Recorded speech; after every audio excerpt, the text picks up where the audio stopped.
We are here with Jan Blanco to do a breakdown of SpongeBob SquarePants. This is something that I have mentioned a few months ago at this point that I wanted to do as a practical joke on YouTube, and that had spectacularly backfired on me because all of you have said that you were actually quite interested to see a SpongeBob breakdown there. So this is something that I was looking forward to do for quite some time, and I couldn't quite find the exact situation in which I could actually do a breakdown of SpongeBob there, because I kind of had shot myself in the foot a little bit with that one there. And then came around Jan Blanco with his absolutely amazing fan art of SpongeBob, along with other fan arts that he seems to do on a regular basis on his ArtStation page, which we will absolutely link and you are able to see.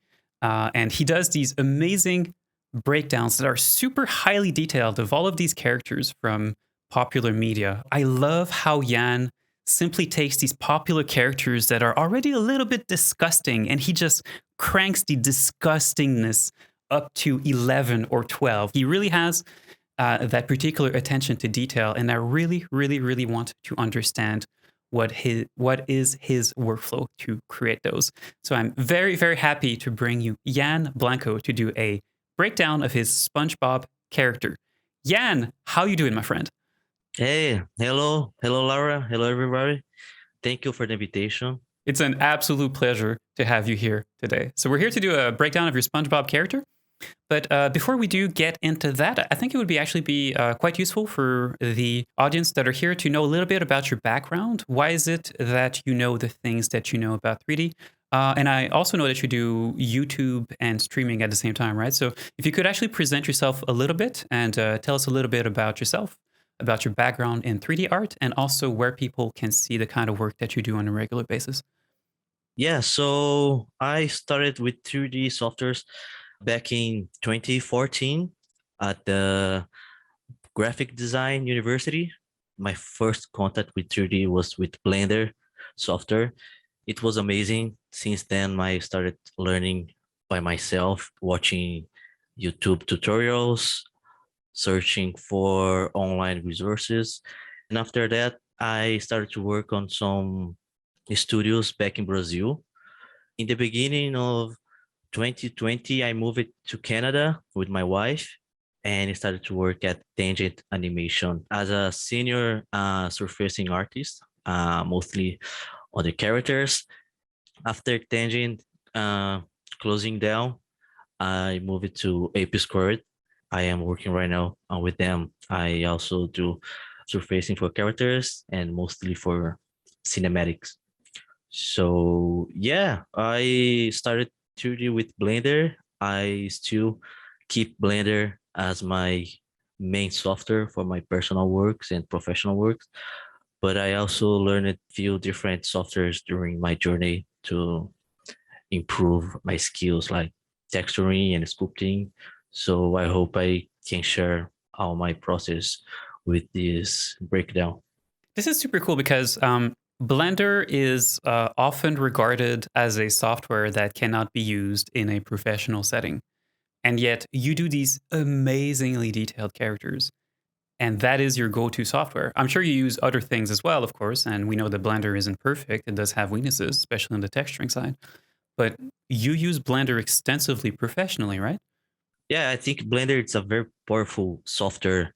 I remember when I started to learn 3D and I heard that was like 7 years ago, and it was common to hear from some friends like, oh, you like 3D, but you need to learn Maya or 3D Max or Cinema 4D because the big studios, they only use that kind of softwares. But I started to learn a few softwares like that, and it was like harder and slower and like, oh, do I really need to learn these softwares right now? So I choose to focus on my portfolio, push my limits with Blender. A few years ago, it was common to hear like, oh, Blender is like just for a hobby. People don't work with Blender, but right now I'm happy to see that more and more studios are working with Blender for big productions. So that's amazing. You've seen Blender used and or are using Blender professionally on productions, right? Yeah, so back at Tangent, we worked with Blender for my Ender 3. So we also worked with Substance Painter and ZBrush, but the final render lighting, I would say probably the comp part, not sure about that, but probably the comp was all inside Blender, grooming inside Blender as well. Yeah, that was amazing because when I applied it to work at Tangent, I was afraid that, oh, I use Blender. So maybe they use like Maya or 3D Max or different softwares, but their main software was Blender. So it was like amazing, like, oh, this is my family. I want to work with them right now. Something that we commonly hear out of students is if I do not use Maya, they will never hire me. You know, or if I know only Blender, they will never hire me. Like people get scared that somehow like if Blender is all that they know, that somehow they won't be hireable. But you know, like when you look at like you are someone who uses Blender on a regular basis. I know that you use other softwares too, of course, but um, clearly you use a lot of Blender, and a lot of your portfolio seems to be based off of Blender, and yet you don't seem to have a hard time getting jobs. And you know, like for me, the reason is very simple. Like your characters are really kick ass. You know, like your work looks really, really good. You know, and so it's like when we look at your portfolio, your characters are really amazing, and it's like it doesn't matter which software you've used to create those. Like what matters is the quality of the work that you are outputting. And I think that you are living proof, and your portfolio is a proof of that. You know, it's like less focus on software, more focus on quality. You know. Yeah, totally. I always try to say that most for people that send me message saying, "Oh, which software should I learn?" And I try to keep in mind that our artistic eye is like more important. Tools will change every time. Every week we have a new update, a new tool, a new software.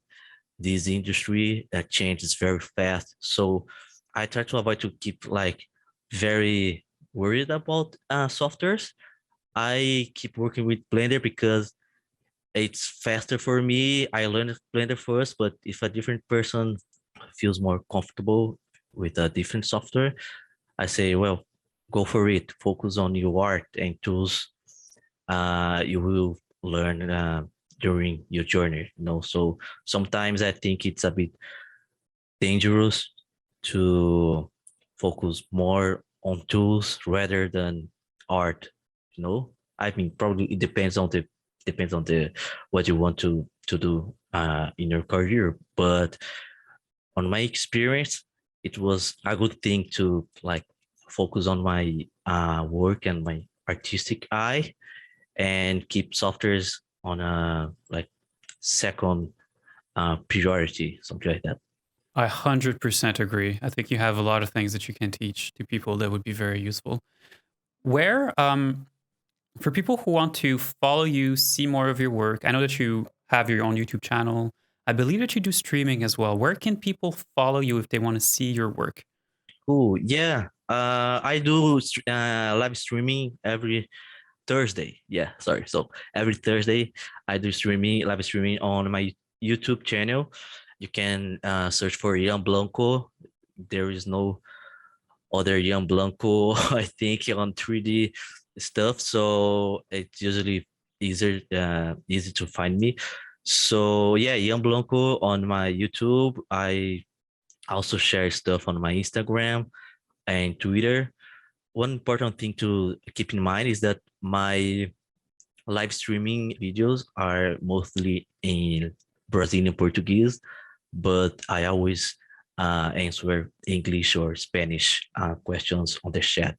So I just keep that way because I remember when I started searching for tutorials and resources when I was learning 3D, and it was so hard to find stuff in my main language. So I try to share the stuff that I know right now with people that don't know English. Well, make sure to leave a link to your YouTube page, to your Instagram, everywhere where people can actually follow you. We'll make sure to leave all of those links so that people can follow you on whichever platform that they would like to do so. Cool. Yeah. So, okay. SpongeBob then. As I said, this like This started for me as a practical joke. Like, if I get enough likes on a particular video, I will do a SpongeBob breakdown at some point, and that had spectacularly backfired because people were like, "Oh, that sounds nice." Uh, so I'm glad that you are here, Jan, to help me out Cool. of this sticky situation that I have put myself. Um, Nice. so we're here to do essentially a breakdown of your SpongeBob character. I'll leave the floor to you to present the character, and perhaps you can tell us just a little bit about where your idea came from to work on this particular character. What are the kind of work that you like to do? Because this SpongeBob character is very similar to your other characters in the sense that you like to do those very disgusting, kind of highly detailed versions of characters that already exist there. So perhaps you can also talk a little bit about your interest in doing these kind of characters Cool. and tell us a little bit about how the character has been created, the kind of software that you have used, how much time you spent on it. So the first thing regarding the look of my characters, like mostly of them are depressed or smoking cigarettes. It's like this style. It's a consequence of my professional work. You find your own work depressing? Is that Not really, but the thing is, when I started working 3D, I started working with advertising. I saw myself doing always cute characters for everyone. And then that Mhm. was kind of okay, that's cool, but I have like my spare time to create my stuff. So I think it was natural to do something that is the opposite of the my professional work. So Yeah, okay, I yeah, will yeah, yeah. do the cute characters for my clients, but for me, I will do crazy characters. And yeah, I will try to make something that I will enjoy and have fun. We see SpongeBob always so happy. What if we see him like, okay, screw that, I will just work to pay my bills and do the same thing always, together with the feeling of the quarantine and that complicated time. I feel that I saw that image being shared as a meme. Yeah, like people say, oh, the beginning of the quarantine and then cute SpongeBob image and the end of the quarantine and then my render. So it was fun, but it was not specific about the quarantine, but there is always more than one layer on my work. I like to keep like that. I heard a friend of mine saying, "Oh, I like your work. I see like the characters are tired because they are always being used for advertising, for infinite media and remakes and remasters. So it's funny to see like how different people see something specific from my work. So anyway, let's start to take a look on the main project here. So I worked mainly with two images. The first one is SpongeBob, Gary watching TV. And I kind of like this idea, like being alone watching TV with cigarettes. I don't know, it's something that I think it's interesting to play with that. There is the Pink Floyd movie, and the character is like alone in his apartment just watching TV, and that kind of situation. I found myself in similar situations when I was working a lot and living by myself back in Brazil. I did Gary on my YouTube live streams. There is a lot of process there on my YouTube channel. And him at work, I was inspired by the Fight Club shot when the main character talks about the repetition of the routine, like everything is a copy of a copy of a copy. The idea was okay, SpongeBob works with something that he loves, but after 20 years, 30 years working doing the same thing, it's natural to see the love that you have with something to end. It's a kind of Yeah. depressing idea, but some people like to do cute characters to bring joy to people's day. I don't do that kind of work, so sorry about that. I usually like to make some turntables of the characters. So I did this one. I like to do that to show how the character is looking on different angles and how the materials works with the reflections and everything. And yeah, I love to make close-up renders of my work because I spend so much time doing that. And when I finish, I just think, oh, well, I want people to see all that tiny details because Yeah, it was a lot of work. So close-up renders, a lot of them. Here we can see like the peeling skin effect that I will show it is so cool. soon. So cool. Yeah, it's a very slow render to be honest, but it's cool to see the result.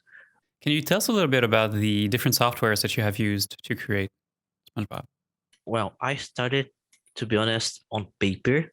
So I Hmm. did this sketch when I was without my computer. When I moved to Canada, I was working with a temporary computer. So I was sketching more and I did this SpongeBob illustration. And then I started to sculpt SpongeBob with ZBrush. And then the textures were painted on Substance Painter. And the final render with the grooming, the shaders, the lighting, every final detail was made inside Blender. That includes also all the displacement details from the sponge that I will share very soon.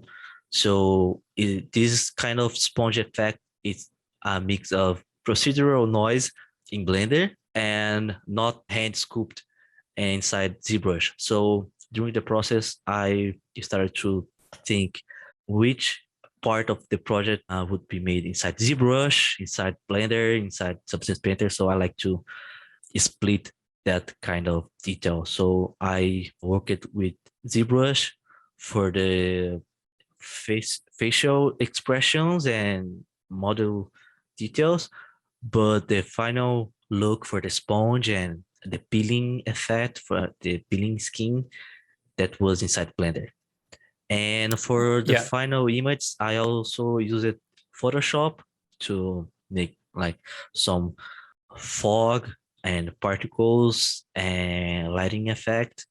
I also had a help of some friends that work with Photoshop to find a nice mood for the colors and the contrast. I think it was like only Blender, ZBrush, Substance Painter, and Photoshop.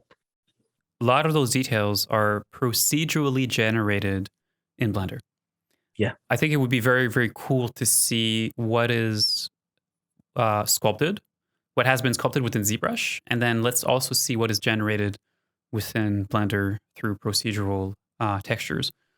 Has your sculpting approach changed since then? Do you use more Blender now for sculpting, or has your, because you know ZBrush so well, I don't necessarily assume that there's necessarily a good reason for you to try and pick up sculpting within Blender, but I'm curious to know what your thoughts are on that.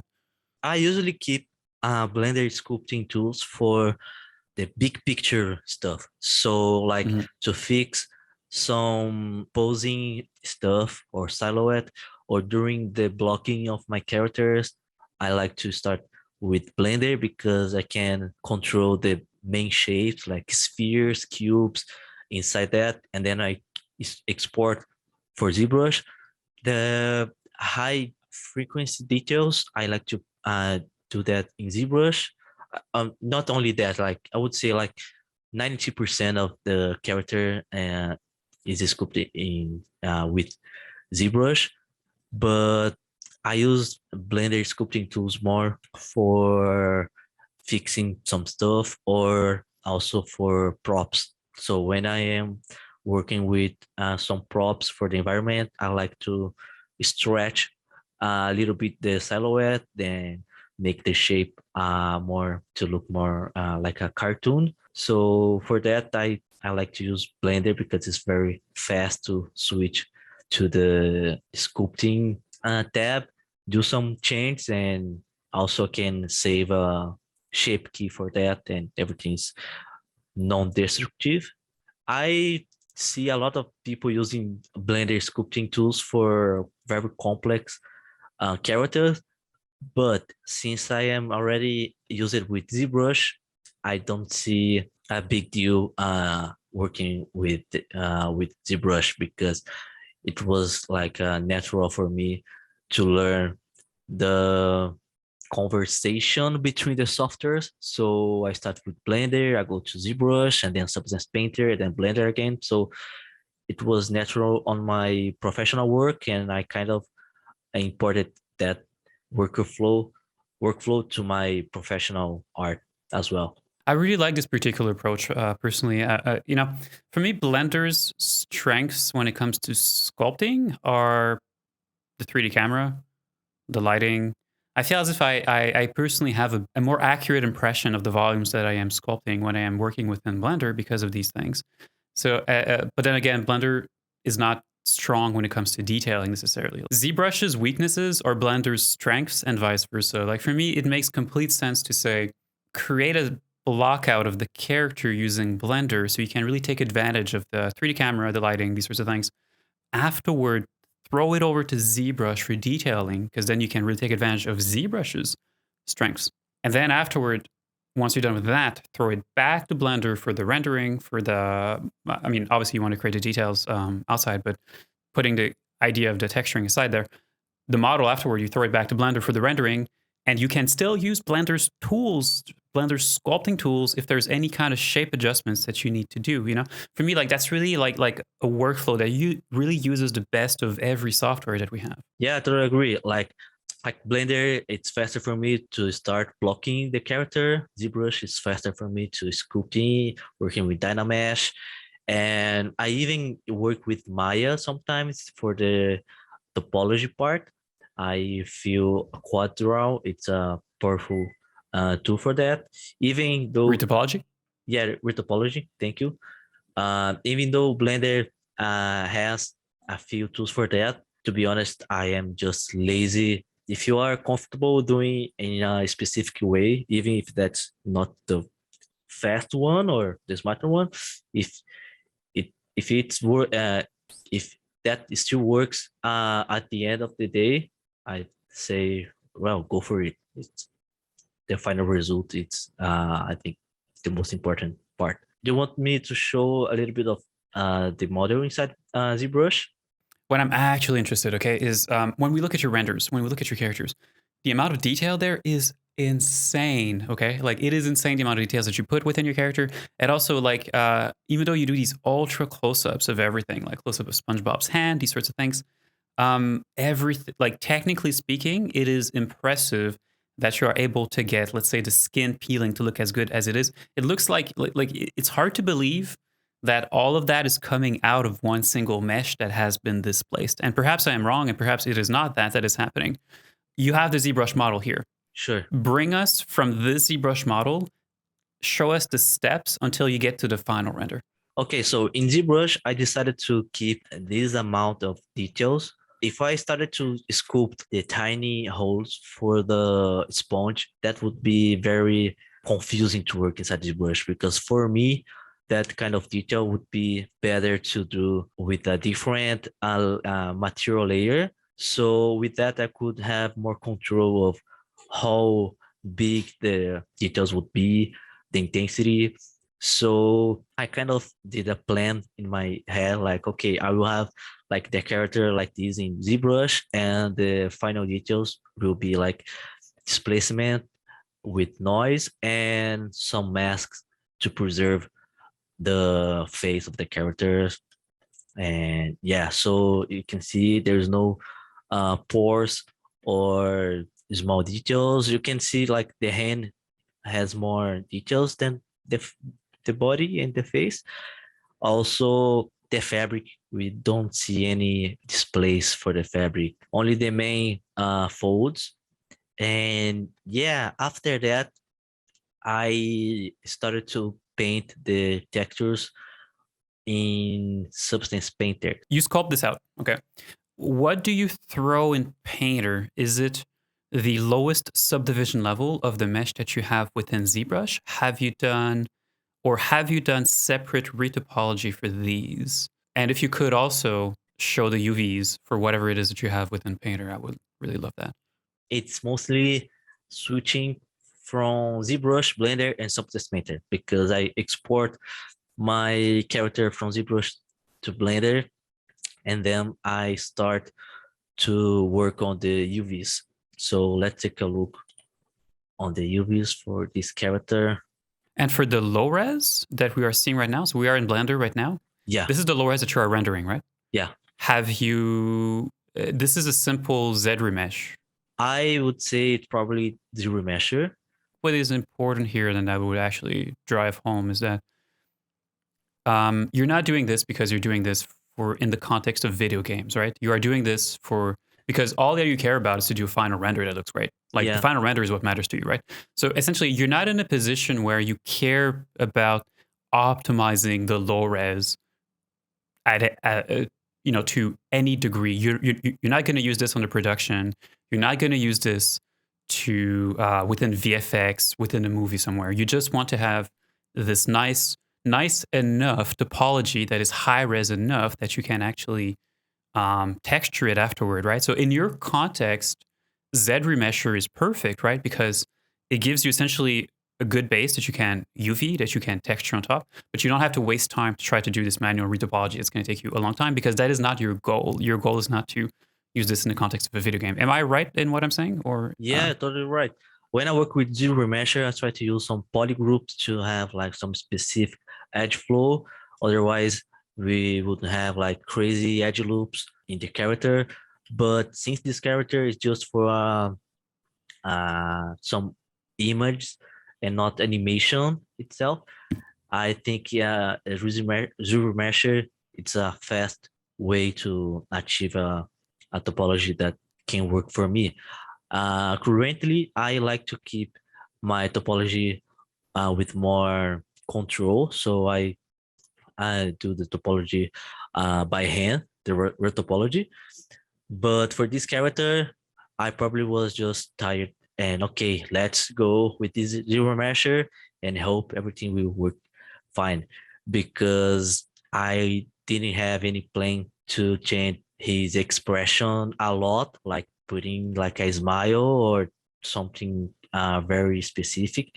So since the character would have like a tiny expression change and only simple pose for the limbs, I decided to go with the remesher. We can see that it has different geometry. So I didn't connect the legs or the arms or even the eyelids. So with everything splitted for this character, it was easier to control expression for so eyelids. I can use the move topology and just control the eyelids. And for rigging to pose the character, it was easier to have like some parts not connected. Also, I didn't have any reason to sculpt his feet. This character was also a good excuse to start learning Udemy's workflow because it was close at the same time that Substance Painter released the paint across tiles workflow that was like a few years ago. So I remember I started to work with Udemy. I really like that you are thinking through in which context, or rather, you are thinking of the context in which you will use your low res.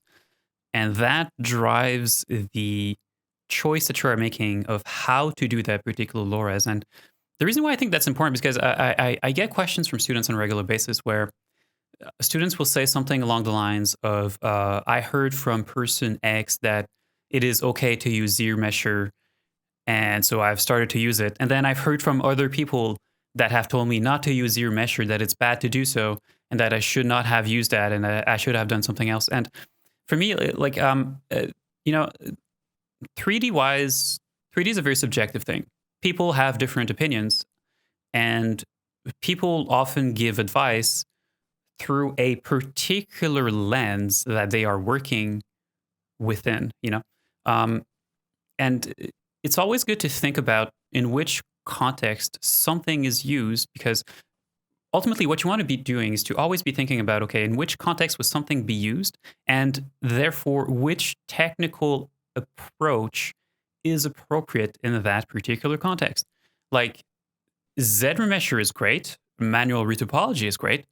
Decimating a mesh is also great. All of these, like you can use all of these different approaches to create a low res. And people will tell you to use different approaches in different contexts. But you as a student have to filter the information that you are given, people's opinion as to which tool you should be using, whether something is right or wrong from a technical aspect, from an artistic aspect. Everything has always to be filtered through the lens of how do I plan to use this in the end.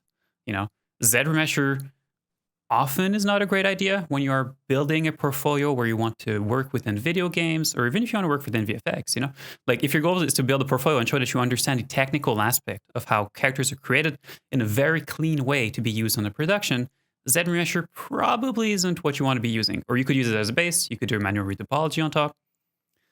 But if you are like Jan is, and you're already a master of character creation, and you already have a job, and you just want to make portfolio pieces because you just want to do them and you think that they're great, you are creating 3D more for the expressivity side of things. You know, you're not trying to build a portfolio because you're hungry for a job. You're trying to build a portfolio because you want to just have fun and you just want to do characters that you think are interesting. Your goal is not to use those afterward on a production. Z-remesher can often work great. You know, like you have to filter the tools that you use, the techniques that you use through the particular output into which this particular character that you are creating will eventually be used.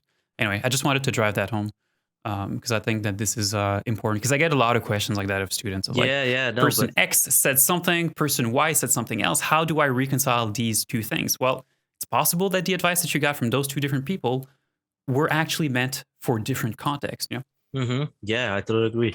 Okay, so I just opened both SpongeBob and Stimpy because I would like to make a side note about the Go Udemy for it.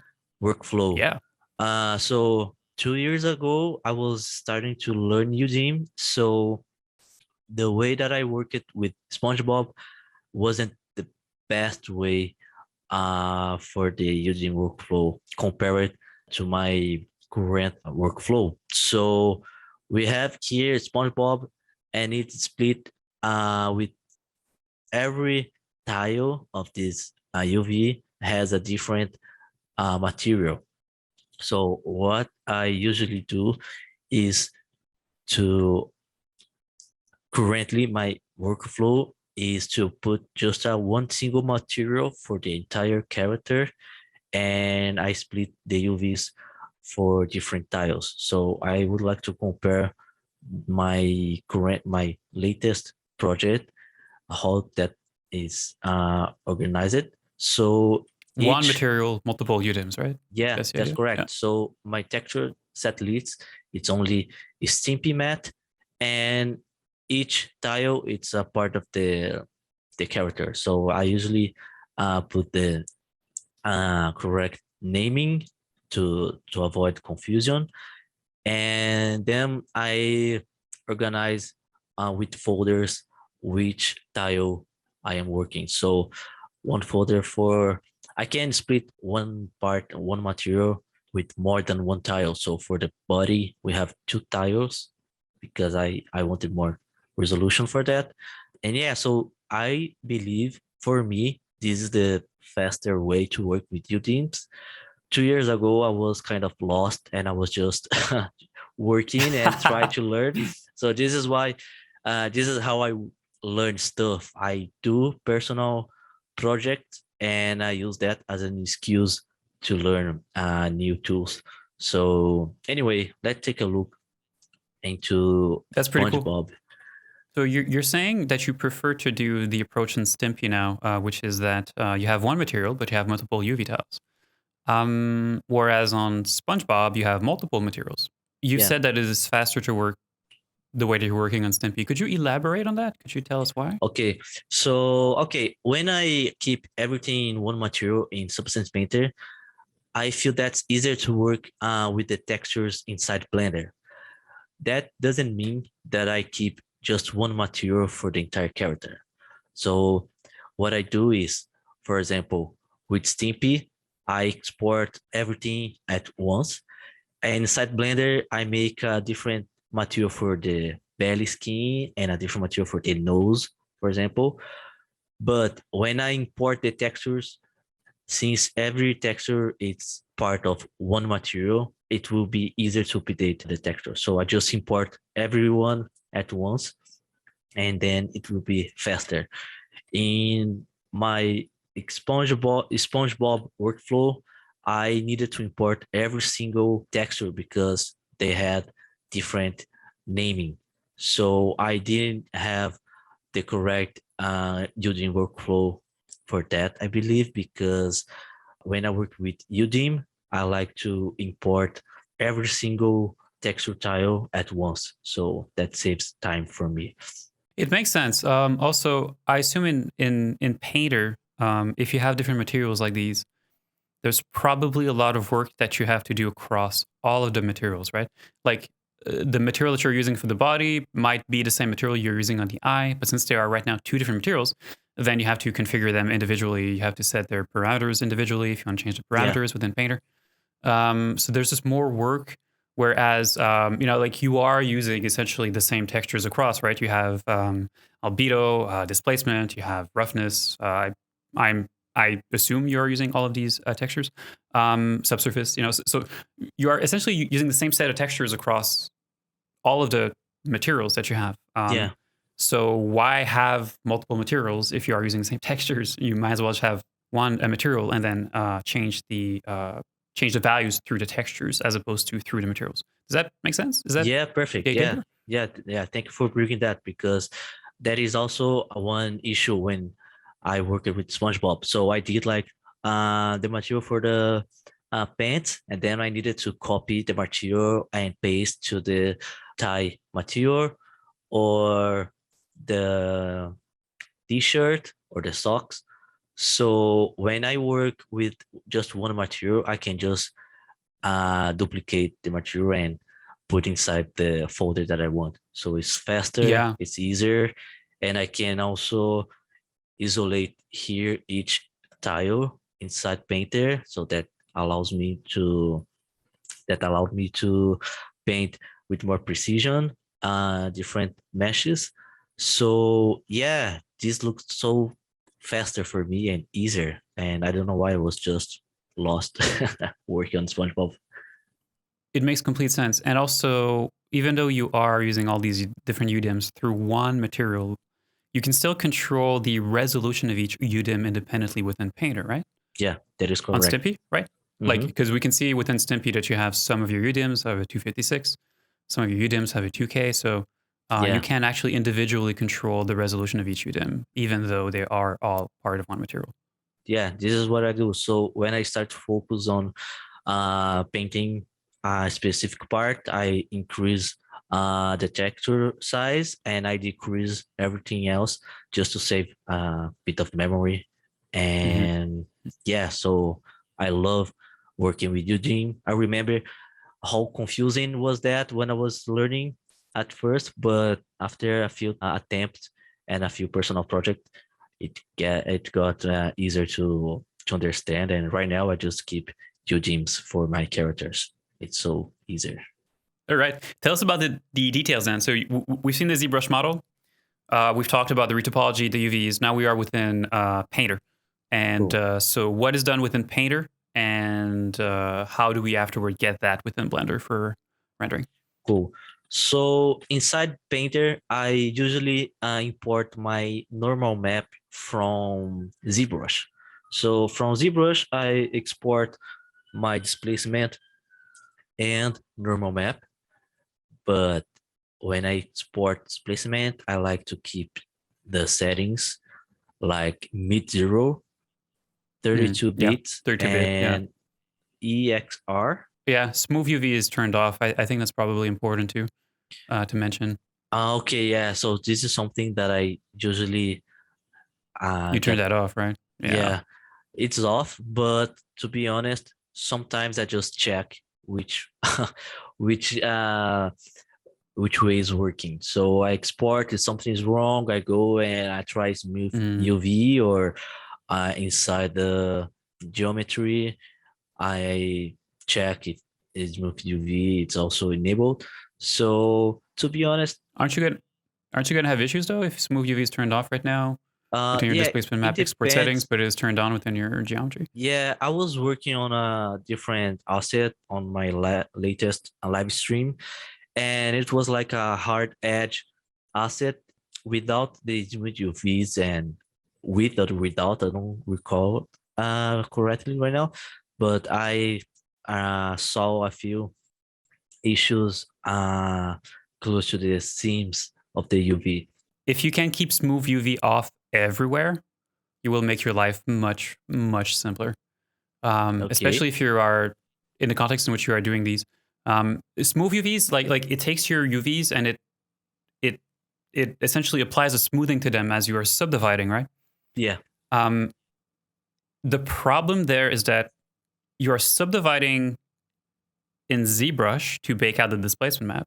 You are also subdividing, I assume, we haven't talked about this, your approach could be different, but I also assume that you are subdividing in Blender for the rendering afterward, right? Yeah. You are applying a subdivision of some kind or a multi-res or something. If you bake out, let's say, a displacement map with smooth UVs on, but you are not smoothing afterward within Blender, then in one case, your displacement map won't match exactly because in one case, smooth UV was turned on, in the other case, smooth UV was turned off. If you turn smooth UV on, both within ZBrush and within Blender, it's better.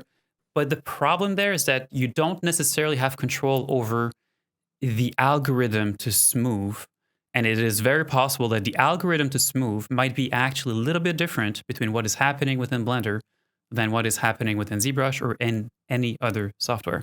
Okay. So, whereas if you always turn smooth UV off, and in the context of procedural texturing, maybe there is something that is interesting there because that could actually influence things now that I think about it. If you are only creating textures within Painter and you're baking them down afterward, you're baking your textures down on whatever UVs are there. So smooth UV or not, it's not going to make any kind of difference. In that case, turning off smooth UVs is a great idea because it essentially gets rid of all the problems that you could have. We had actually, the reason why I'm bringing this up is because we had Mike Couchy a few weeks ago, and we actually talked about that. And his workflow is turn smooth UV off everywhere. Yeah. Because why do that? Like, why keep a variable that may actually complicate your life? Mm-hmm. The thing that is interesting there, and that I'm not actually sure about, and that is actually would be worth to delve into more, is that it is possible if you do not smooth your UVs that you could start to create issues when using procedural textures at render time. I Okay. could see something like that happening because your mesh smooths, so the distance between some of the vertices will shift. Mm-hmm. But if you are applying a 2D noise, 2D procedural noise, that 2D procedural noise will be applied to the UVs without smoothing. So you may actually start to get issues now of the noise looking a little bit compressed in different zones. So I guess it's not that simple as a problem to solve. If you're never using procedural textures at render time, this will never be a problem. Okay. But if you are using 2D procedural textures at render time, yes, it is possible that smoothing UVs might actually be a better idea. If you are Okay. using 3D procedural noise at render time, that also would not be a problem, and so you should probably turn off smooth UVs. Anyway, it gets like subtle, right? But it's it's an interesting topic that is probably more complicated than it probably should be. Yeah, probably. I don't know. Because on top of that, I also found a way to avoid a few issues with the UV when I use the store morph target, but that only for specific stuff. So with my characters, I don't use store morph target, and they probably inflate a little bit with the displacement because of that. However, for my work, my personal stuff, that wasn't a big deal so far. So you know what? Let's keep that way and hope everything works at the end. It's a bit confusing yet for me. It's super confusing. Yeah. Yeah, this is something that I usually just try to test sometimes if something is not right. But the main thing that I keep here when I export my displacement for the character is mid zero and 32-bit. So okay, I export the displacement and normal map. However, I don't use my normal map for render. I use my normal map to bake my curvature and ambient occlusion in Painter. So I import my normal map here. I remove it because otherwise I would export my normal map, merge it with the rest of the stuff. So I just bake my stuff with the normal map from ZBrush. And on curvature, I change the method for generate from normal map and I disable this checkbox here. So that gives me interesting curvature paths, even if I don't have it high density geometry. So you can see there's a lot of information here, and my mesh is not super high density. So let's take a look here. This is my mesh. And then I start to work on my textures. So there is a lot of stuff happening here, but I will try to make it easier to understand. So let's start with the sponge material. So since I wanted very high definition details for the character, I made 2 tiles for the UVs and I exported 4K maps for each tile. I usually like to start doing my textures like from the big picture stuff, and then I start moving to the small details. So let's see if my version of 2 years ago was working like that. I hope so. So base color and then applying different values on specific areas like the eyelids, and then some noise with different values. So just some grunge textures to have variation. Right now, I'm not worried about roughness too much. I just try to put a little bit of variation on the roughness path just to have a more natural look.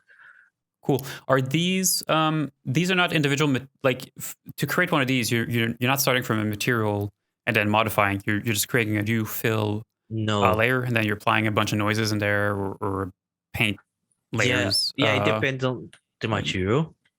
So for the fabric, I used some materials from Painter, and then I applied on top some right. dirt effects and noise and scenes. But for the sponge, since it was like a very specific material, I usually start applying few layers only with color Yeah. and some random masks to Cool. achieve a natural look. So some layers has Makes complete sense. Yeah. so some layers have color and roughness, some layers just color. So right now I'm just making the surface with more information. I don't follow any specific approach for that. However, right now on this layer here, light, I try to push some details by hand. So I paint some areas that I want with more focus. So that means mainly the the big bumps on the surface. So the eyebrows area, the chin, cheeks, and something like that. So just to bring a little bit of information on the base color pass, and then okay, some is there a name for that, like spots when we're having this Aging spots. aging I spots? think those are aging spots. Yeah. Yeah, Yeah. that's correct, thank you. Let's see what else we have here. So this layer is just a height layer, and it's this layer has nothing. Oh, never mind. Yeah, we found it. So this layer here, it's like I can either detail some stuff in ZBrush, or if I think it's easier or faster, I can do that inside Substance Painter. The way that I Yeah. do it's fill layer only with the height. So just to have a little bit of bump effect on his knees. Like the individual wrinkles, were those painted using a paintbrush, or was that something? Yeah, yeah, that was like hand painted. And this is interesting because I can change anytime the intensity of these details in Painter. That's right. Yeah. And probably I would keep that for ZBrush if that was for the main stuff like the face. But probably I just realized it that I missed a few details on his knees, and okay, it's easier to make it on. However, I don't export displacement from Painter, just normal map. So this is not displacement. You do not export the displacement from Painter? No, I just use displacement from ZBrush, and Painter Okay.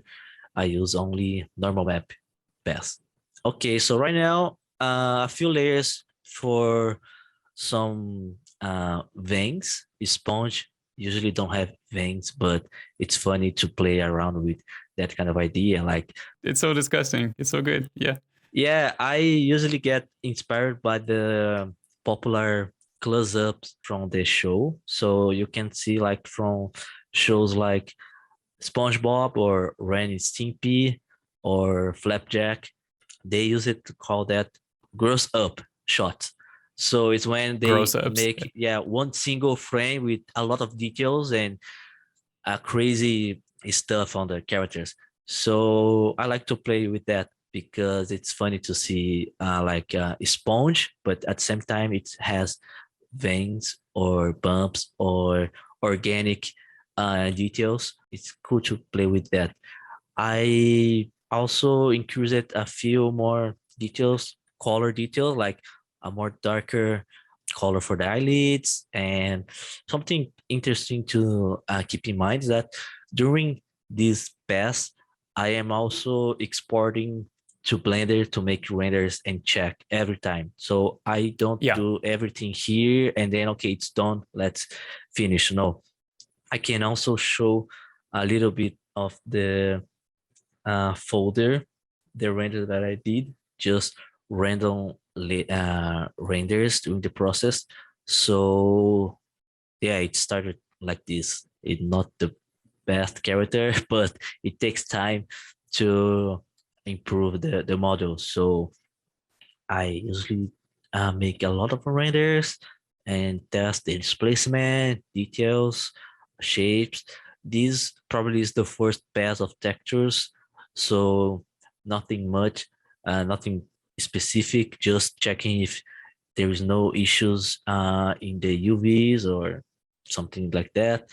And this for this process, something important to have in mind is that I try to import inside Substance Painter a full symmetric model, because with that in mind, I can use the symmetry Hmm. when painting specific stuff in my character. So I can have a layer with a paint and enable symmetry, and then I can make something Hmm. faster. So I am always trying to find easier and faster ways to work on my stuff because it takes a lot of time to finish a character. So It does. the the better the files, the workflow, and the organization, the easier will be to finish the project. So here we have the full the like 100% symmetry on the character, and this is like the first pass for expression. And then just testing. I will just share very quickly here and then proceed with the painter. But if you have any question regarding any of these renders, just let me know and I can talk about it. So Yeah. Yeah. yeah, crazy details, peeling skin, testing displacement, testing composition as well. So even if the model is not finished, I like to play with ideas for the final render. So his Hmm. expression, pose, the camera angle, the lights, every single part. I like to keep in mind that my process is not linear. So I am always making renders, Yeah. even if I am still sculpting the character. So it's always, like I said before, like a conversation between all the softwares, and then checking details, checking lights, and having fun. Also checking where can I put his cigarette. And yeah, here we have like some tests with displacement. I will show the displacement setup. And okay, so these are some of the renders that I did during the process. So Yeah. let's take a look Curvature here. pass. I Yeah. like to Curvature use the pass. curvature pass as an overlay blend mode on top of everything. So some Yeah. this is Very, usually, very small amount, right? That's 10% opacity, right? Yeah. yeah, right now it's very subtle, but that helps me to increase a little bit more the details. Probably I have more of Mhm. that on top of the character. So a dust pass and more information for the color. We have more of the curvature here, but right now it's like a multiply pass with a dark color. And yeah, usually when we work with subsurface uh, materials, it's easier to see. It's natural to see a different result comparing to your substance painter viewport. So when you apply Yeah. subsurface in render and check how the textures are, it's common to see, okay, I need to put it at, I need to increase that value, I need to make that part darker or lighter. So, okay, so the beard is nothing complex, just a gradient with some color and a few spots. And on top of that, I also apply a particle system inside Blender to make the little strands of beard.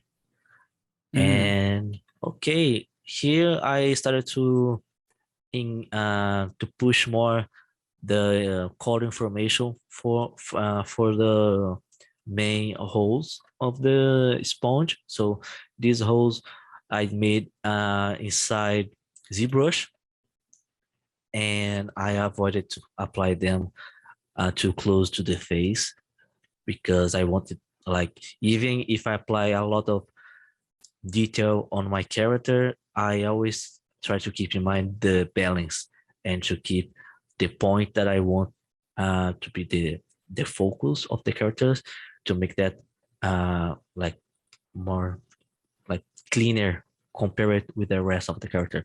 So I uh, went crazy with the details on the back, but on his face I needed to be a little bit more careful, mostly for the displacement part that I will show uh, very soon. Yeah. So, okay, nothing much. I just realized it now that he has a bump inside his eye socket. Yeah. And I don't know Yeah. if that was uh, something specific, but it's funny to see that right now. And yeah, right now I think I have a few masks. So sometimes I paint masks in Painter and I export that as a black and white texture. So this is the mask. Probably I just ignored the nose. So this is the mask for the displacement noise.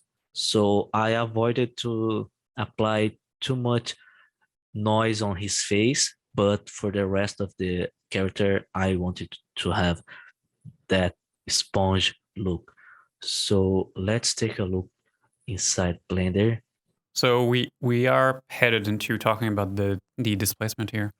Um, within Painter, if you can go back to Painter for just a minute, Sure. um, we can see a lot of high frequency details there. Oh, okay. Are are those, but those do not get exported as displacement, which is what you were saying. You're not exporting a displacement out of Yeah. Painter. You're just exporting a normal map. So Mhm. those are details coming from those different layers, but they are exported only as a normal map. Yeah. That's correct. So I I realized that I would need a noise pass for the skin. So I just did a quick uh, procedural mask and I painted some areas to that I wanted to keep more cleaner. And this is just for the normal pass. So uh, the magic happens with the displacement. So one side note here for the eye is that I usually work with lattice for the eyes because cartoon eyes need stretched shapes, so cartoon shapes. So since I don't know how my character will pose in the final render, I like to have control of some decisions like the eye rotation. So with lattice, I can use a modifier here for it. So I use Oh, that's super lattice smart. and I Super smart. move the eye of the character without moving outside That's the an eyelid. amazing tip. Yeah, That's an so amazing tip. yeah, it's a good thing to avoid because without lattice, issue would be like, okay, I have let's pretend we have the eye here. If I want the eye look into a different direction, that would be a nightmare to do without lattice. Yep. So I Yep. have a full 100% spherical geometry. I stretch the geometry with lattice, and then it's easier and faster to control the eye rotation. Thank you for showing that. Yeah.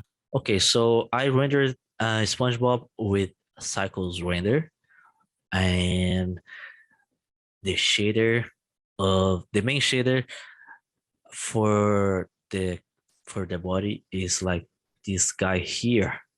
So there is a few stuff happening here, and let's try to take a look on that.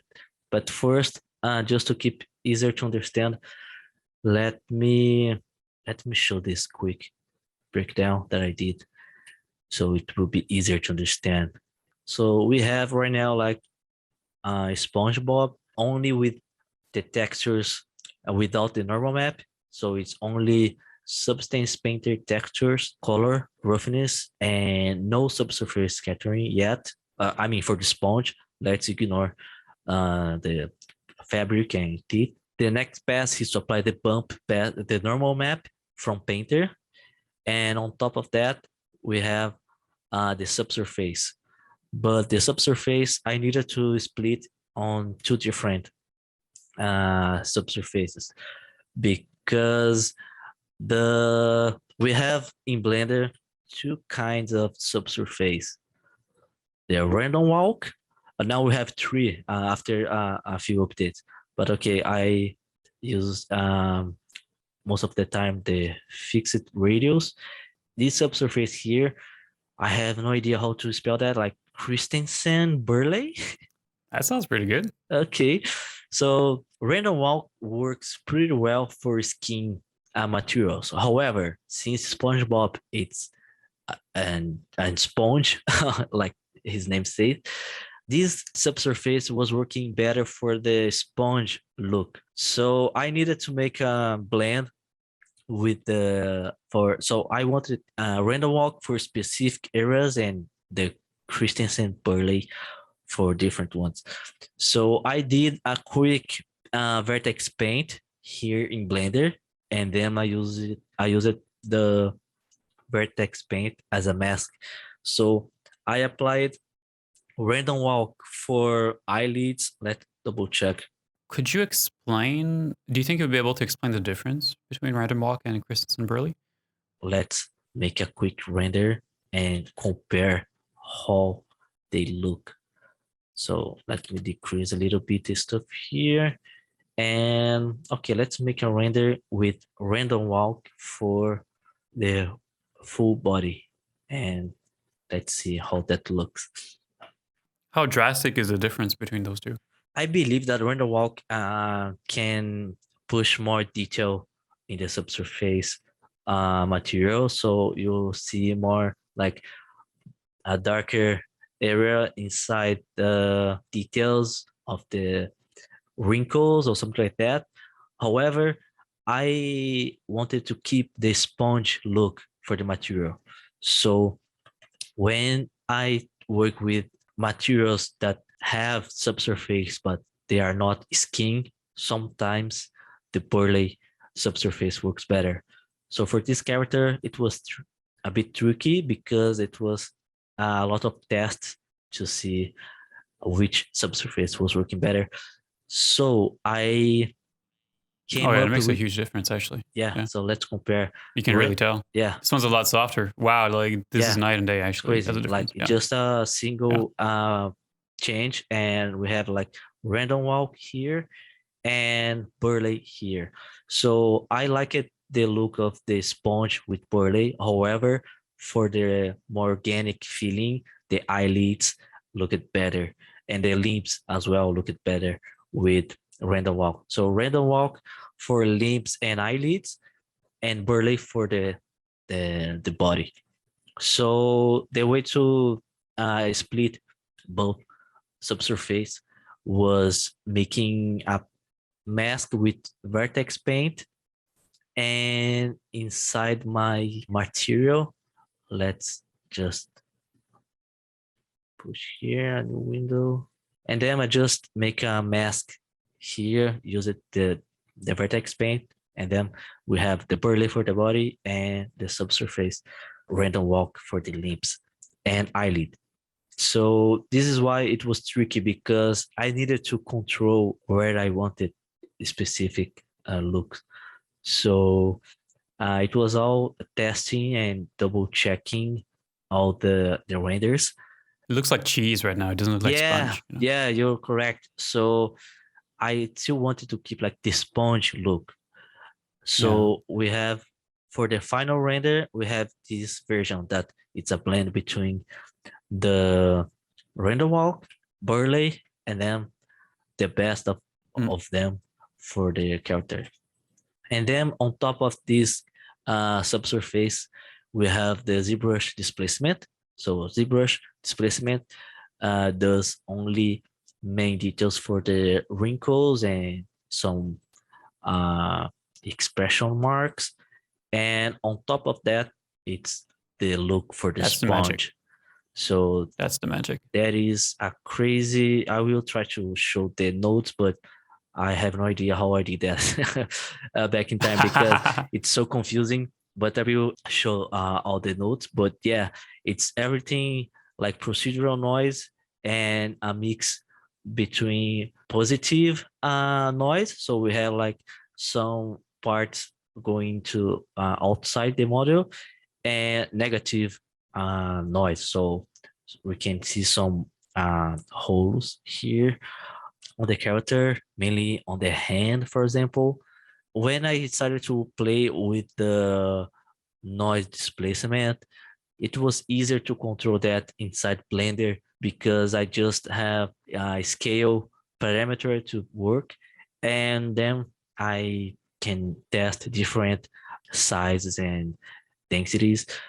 So that would be also possible to work inside ZBrush, but it would be way harder for me.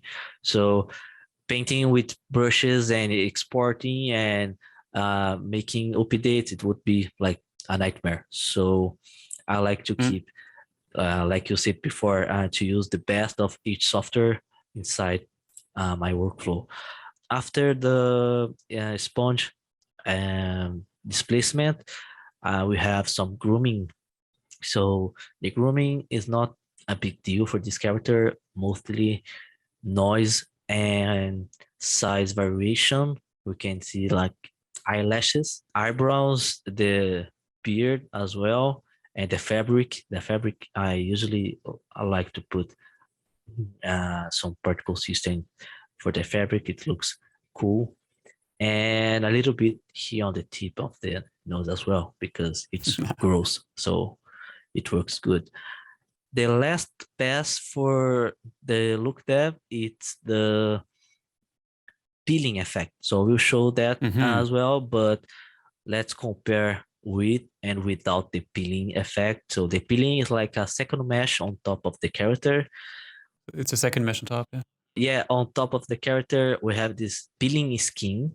It's like a second mesh with procedural noise, opacity masks, and displacement. So I just start to paint a few areas that I want to keep more cleaner or more strong, this effect. I try to avoid to have that on the entire model. So the thing is, one of the most important is things to keep in mind when I work on like super detailed characters is where I want more information and where I want to balance that. So if I decide to put noise like this sponge displacement on the entire model, we would have like a very strange face without any clean information. So the balance is something very important when I'm working on destroying the characters in a way. So okay, and now we have like the peeling effect without the shader, so Nice. we can see what is Nice. happening. There is no complex mask for the peeling because when we see everything in context, the blend gets very It subtle. blends really well. Yeah. This is the peeling mesh, so I use the mask modifier just to control where I wanted this effect. And here, for example, it was like a easier way to work with that. So let's take a look into the noise nightmare here. I would like to see some of the basic noises that are used, both for the details that you have on top, like the sponge details that are created through the noise, right? If you could show Mhm. us like one or two of those noises, just to see what the noise looks like or what is the setting within those noises, that would be great. Sure. As I said, we're not going to go through all of that shader network that you have there, but I think it would help to see what are those noises actually looking like. If we could isolate one or two of those to Yeah. just so that people can see what they actually look like, that would be great. And then, so the peeling skin is essentially created the same way. Then it is a separate mesh. You throw a bunch of noises on top, Yeah. and that creates your peeling skin. It's just that you're using different noises with different values, so it looks completely different. But ultimately, the workflow is the same, right? Yeah. Is that right? Yeah, that's correct. I think the Okay. peeling scheme is it's easier to understand, but I can show a few stuff here from the displacement. If you want to go for the peeling skin first, go for the peeling skin. Then we can see afterward if it's clear enough. Okay, Yeah. so let's take a look to into the peeling scheme and let's just hide SpongeBob for a sec. Peeling scheme, how that works. We have like the noise texture. I start to make more contrast on this node with the color ramp node. It's like a levels node. The noise texture is a 3D noise. It's not a 2D noise. Yeah, Just that's to correct. yeah, just to wrap all that back to the conversation about smoothing UVs. You Okay. wouldn't have a problem if you turned off smooth UVs because you're using a 3D noise. 3D Mm-hmm. noise is not, it disregards the UVs essentially. If this was a 2D noise and you had smooth UVs off, you would have issues. Anyway, Yeah, just to wrap all that conversation back to that. But you are using a 3D noise, so that's cool. wonderful. Cool. Nice. Yeah. Even if I don't have any UVs, I can use like object coordinate, and then it will work fine. I just need to keep scale and detail in mind. So yeah, there is no secret for the scale and detail. I just try to keep something that looks interesting in my model, comparing the effect in context with the final character. It's very important.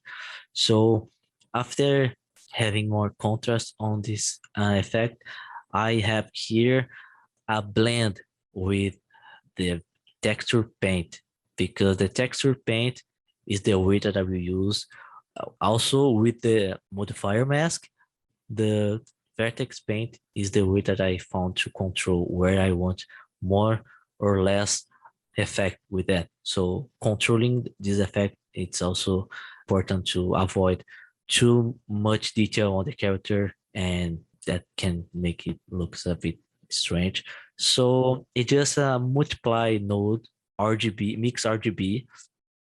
And the thing, yeah, the magic happens when we start to use like the transparent node with the rest. So for example, this guy here, it's the map for the displacement.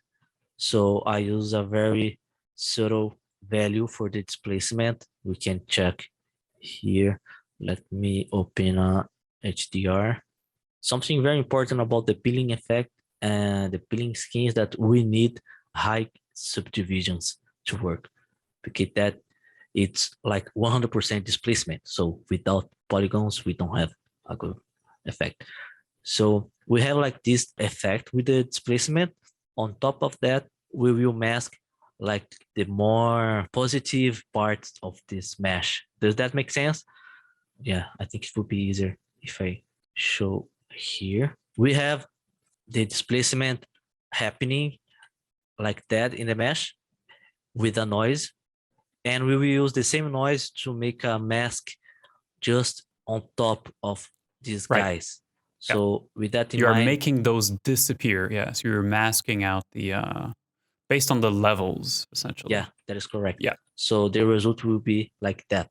This is what I want. So we have this noise for the displacement, and on top of that, we have another color ramp to mask the top of the noise. We mix that with a transparent and a different shader. So let's check first with the diffuse shader and see what we have. So this is the look. It also looks like a ash in a way, something like that. Then I start working on my skin material. So there's no big deal with that. I just try to keep a like a color similar to the original mesh. So I have SpongeBob material with a yellow color. So I try to put like a warm color. I also use a transmission for that. So that helps me to achieve a more translucent look on this mesh. And I have this little guy here that helps me to smooth the shadows of the geometry. So when I have, for example, let's compare with the original character and see if that makes sense. So let's take this guy here, open a new. Okay, let's isolate both. And okay. So let's take a look. Okay, so the thing is, when we use like transmission in Blender, sometimes it gets very dark because of the shadows of that material. So when I use a light path node with a transparent node and I mix them using the transmission dip, I remove the shadows of that material. So that makes my peeling scheme more natural. With that in mind, I have my transparent material. I use that as a shader and I blend my skin material with the transparent node and the new color ramp. So you're still getting a little bit of those shadows. You're just not getting as much. Because like when I look at this, like the question that goes through my mind is, why not just turn off shadow casting entirely Yeah, for the peeling scheme? But okay. then you would have no more shadows, and Okay, you yeah. you want you want to keep a little bit of that, right? Yeah. Yeah, that's correct. So let me correct myself because I say that I removed the shadows and that's wrong. I removed the transmission depth. So shadows would be shadow ray. It's okay. Thank you for pointing that. So now we have like no shadow and probably just a few effect because of the transmission. But yeah, I do wanted to keep the shadow for these details, but the original shader was making a very strong like transmission effect. So this is because shader or technical stuff. So sometimes when I see my peeling skin effect too dark or making two like strong shadows, I play with the light path node and transparent, and I use the mix shader for that. So Mm. yeah, having the shadows, it was important to see like the original look. So with that in mind, we can see that this is a new geometry and not a displacement or a normal map. So having this kind of Yeah. effect, mostly for the silhouette, for example, helps to make stuff more strange in a way, you know. I also applied that on my Stimpy model for skin. I like to control sometimes where I put, okay, we have like here. So it looks a little, Peeling skin again. yeah, a Yeah. little bit more natural. Some people work the same effect just in Substance Painter using anchor points and a few layers, but I like sometimes to push more, even if that makes my render slower. I like to have like this more natural look for the peeling skin. You're getting a much better effect. Like you wouldn't be able to do this within Painter directly because this is actual physical geometry that is separated, Yeah, and that is correct. it you can see that that is the case. Like if you were to like the noise that you have within Blender, you could create the same noise within Painter.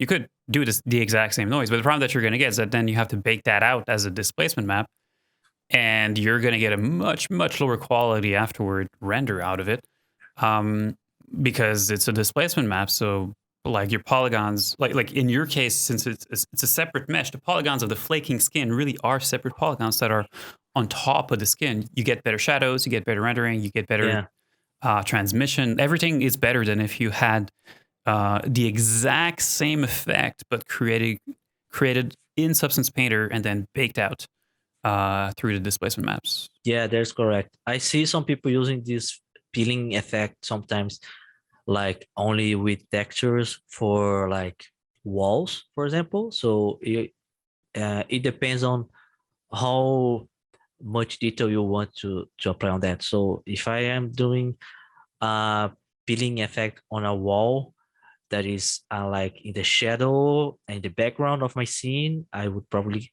move with only textures. However, for characters, I like to make like close-up renders, and I like how the silhouette looks more natural with that peeling effect. So we don't see like a clean line in the silhouette. We see Yeah, like noise and peeling skin and hair. So that kind of detail, I like to spend more time working on that. Even if that makes my render slower, I think it helps to achieve a more realistic result. it makes a huge difference. Yeah, like displacement here and the final model. So It only is so cool. yeah, like displacement we have in on both renders, but the main difference here is only the peeling skin and the grooming. And yeah, that makes a huge difference. So we saw the displacement workflow when it comes to the peeling skin. You are essentially creating the displacement for the sponge itself. You're creating it in the same exact way, in the sense that it's a procedural noises. You are blending them within the shader. Yeah. Could we, since we saw the whole workflow related to the peeling skin, could we also see that workflow in relation to the displacement? But we can go over it a little bit faster because we've Mm-hmm. already seen Yeah. some of that. After that, perhaps you can take a little bit of time to talk about the grooming. Let's take a look into the sponge displacement material. This was a bit tricky to achieve because I was working with the mid level 0 displacement from ZBrush, and I needed to blend that with new displacement maps.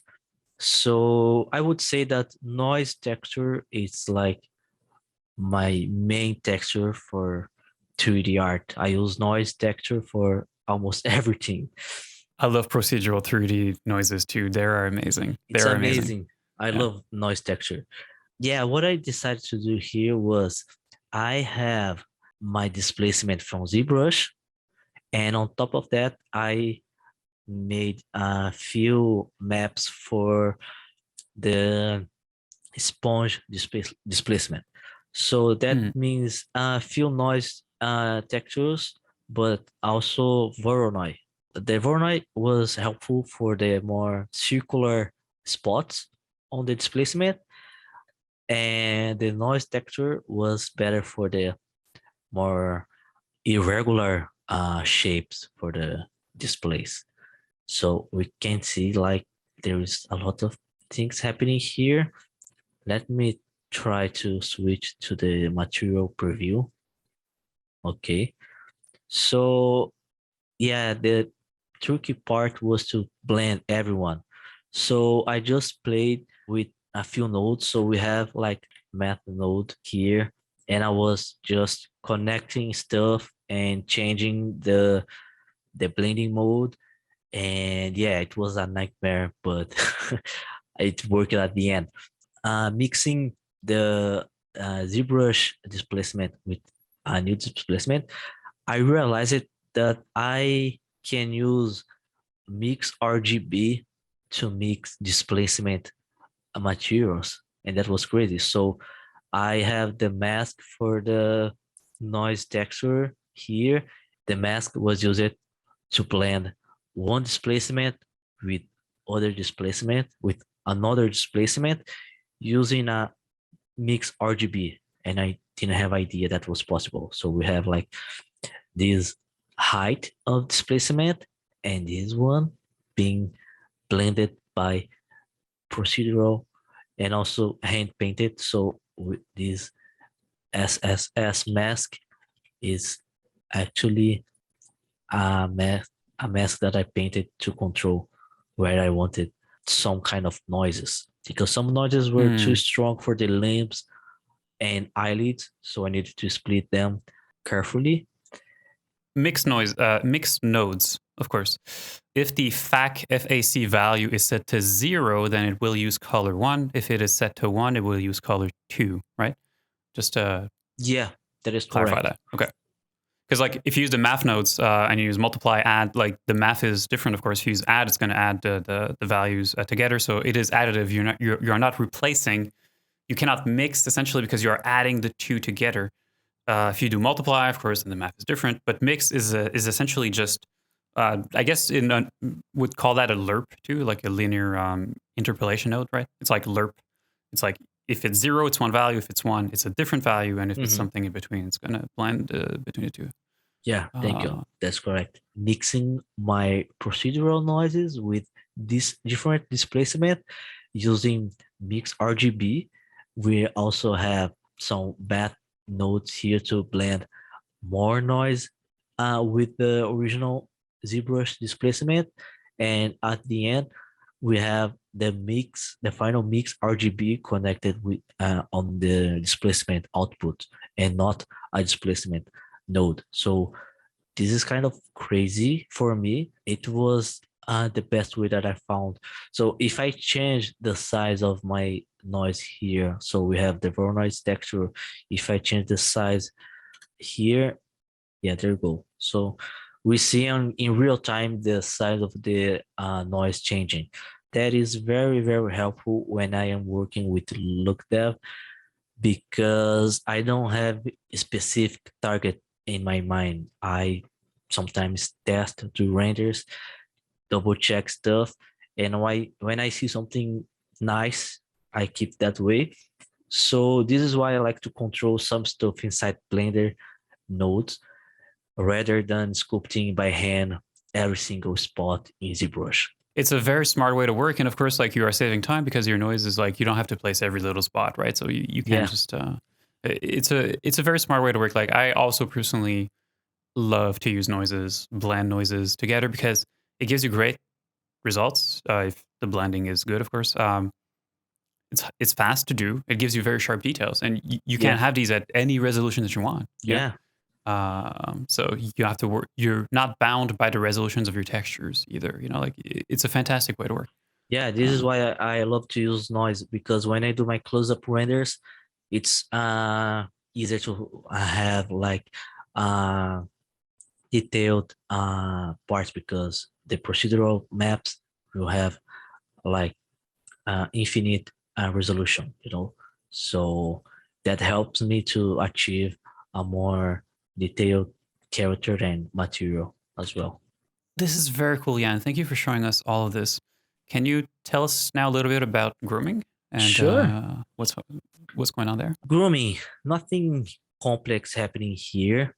I like to split my grooming workflow into scalps. I think that when I did Stimpy, I did his grooming for the body in this on the semi mesh of the render. So I think it's not a scalp. But for SpongeBob, I made scalps for every single grooming. If we take a look here into the emitter, we see like very basic geometry here that either I create a new one or I detach piece of geometry from the original model. So if I go here and P selection, I have like a sculpt to use if I want. So for the grooming part with SpongeBob, I did some eyelashes and beard. So let's take a look into the beard particle system. So for this kind of hair, I usually don't need to use the particle brushes because I am not combing any specific guides. Maybe for the eyebrows, I did that. I put some strands to have a better control, but for the small grooming parts, I just work with the emission parameters. I also work with vertex groups. So I create groups for for density and length of my grooming. So if we take a look into the geometry, let's see what's happening in the masks. So I use a few brushes here in the vertex groups to paint where I want more or less particle system. After that, I use that as a mask inside the particle system settings, either for density or length or both. I work also with children. So the original emission looks like that, and children interpolated works better for me most of the cases. And inside the parameters, I also play with a few values for the noise and also for the length. So let's take a look. I like to work with the timing. Allows me to control like variation for the length. This is the standard parameter, I believe. So when I decrease the end and I increase the random, I start to have a more natural look into that. And I usually do this trick for almost every grooming task of my characters, so it helps to look more natural. I like to use that more than the length here, because here we have just like 1 and 0 values when we use the parameters here. But here in the timing, I feel it's more natural the way it looks. So it's a Yeah. personal choice. I'm not sure it makes a huge difference. But on top of that, I work with the roughness values. So nothing is specific here. I just go moving the sliders until I have something that I like. And I just avoid to make everything to look exactly the same. So variation, it's very interesting to have with grooming. And for that, the best slider is the threshold. Threshold. Threshold. Thank you. Right now, I have add-on that I bought a few months ago that I use it for Stimpy that gives me modifiers to control, like the workflow we have in XGen or Houdini, but I didn't use that for SpongeBob. So with the standard particle system from Blender, I managed to create all the grooming that I needed for this character. So playing with vertex paint as masks and variation on the length and roughness was enough for me to find cool result with the character. I think a few particle systems were made on the original mesh. So, okay, these guys here, we don't have scalps for them. The reason to use scalps is that I think it's easier and safer. So if something wrong happens with my grooming, I don't lose everything. I just lose like one scalp and that's okay. And I can deform them with a few modifiers like lattice or Hmm. surface deform. So if I Hmm. pose my character, all the grooming will follow the surface. And yeah, same thing here. A few vertex paint for the grooming. So let's see what's happening here. Vertex group, hair. Let's search hair, and then there you go. I just paint. I don't need super detailed maps for grooming. I just need a few spots working, and that's enough. It depends on the character and on the grooming look. But for this character, just with low resolution for the masks, it was enough to achieve the result that I wanted. And grooming Nice. was used almost everywhere. So fabric with grooming looks amazing. So I always It does. put fabric. Almost everything has grooming. Most of the time, the same parameters. Random length, random roughness. An important thing to consider it's hair shape. So the thickness of this strand, I usually need to play with this value and check which thickness works better. And for the material, since I use principled BSDF for most of my materials, for the hair, the approach is almost the same, but I use principled hair. Sometimes I just play with melanin concentration or direct coloring, but Hmm. the interesting Interesting. thing here is to play with the Actually, curves info node. no, that is so cool. Actually, so a few weeks ago we had Mike Couchy over, and we were talking about hair shading, right, and the different colors of hair, and you know how hair goes from white hair, blonde hair, um, auburn, red, brown, black, um, and how it's actually the melanin amount that is concentrated within the hair follicle that gives it its color, right? Mm-hmm. He was actually talking then about how there's not necessarily a lot of renderers right now who are implementing that approach of directly controlling the amount of melanin within the hair to output the hair color. But Blender has that. It's like It does. you can within Blender say, okay, this is the amount of melanin that the hair has, and then you're gonna get a color out of that. So that's really really cool. You know, Yeah. it shows you how professional Blender is and how advanced some of the features that it has are. You know. Yeah, for sure.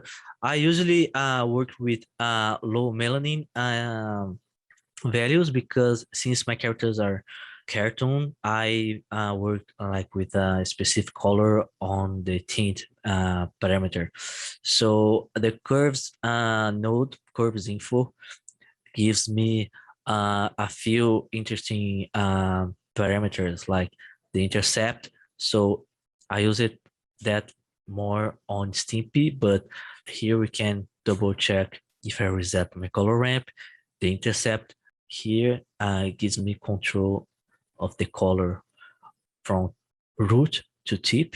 So I can apply different colors on my hair with this node. And the random value, it's also pretty fun because I can achieve a few white strands just with the color ramp node. So Here we can see an example. If I use the random parameter with a color ramp, I just control how many white strands I want in my hair. So it's easier, it's faster, and I don't need dozens of nodes to have a interesting result in my grooming shader. Jan, thank you so much. I guess we're looking to wrap this up. Is there anything else interesting that you would like to mention? It takes a lot of time to finish personal work.